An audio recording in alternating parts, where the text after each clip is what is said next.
நான் பணத்தை தூக்கி போட்டதானே உங்க எல்லாருக்கும் பிரச்சனையா இருக்கு. அதனாலதானே அவங்க வீட்டை காலி பண்ண சொன்னதா நீங்க சொல்றீங்க. ஆனா அவங்க இவரை அசிங்கப்படுத்தினதெல்லாம் உங்களுக்கு ஒரு விஷயமாவே தெரியலல்ல.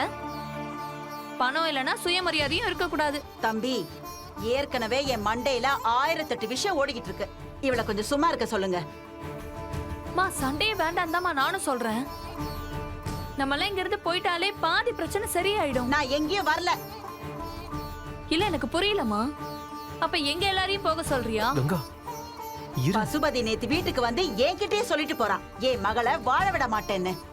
அவ என்னமோ ஆகட்டும்னு என்னால எல்லாம் விட்டுட்டு வர முடியாது. இங்க இருந்தாலாவது என் கண்ணு முன்னால அவளை நான் பாத்துக்கிட்டு இருப்பேன். நான் எங்கேயும் வரல. யாராவது போகணும்னா போலாம். பாட்டி, காவேரியை பார்த்துக்க அவ புருஷன் இருக்காரு. நாம இங்க இருந்து காலி பண்றதுதான் சரி.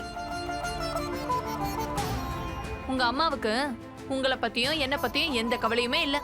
காவேரியை பத்தி மட்டும்தான் கவலை. அதனால அவங்க வேணா இங்க இருக்கட்டும், நாம எல்லாரும் போலாம். அவங்க வந்தா வரட்டும், இல்லனா வர வேண்டாம். நாம எல்லாரும் போலாம். ஆஹா, நான் வரலக்கா. எனக்கு அம்மா வேணும்.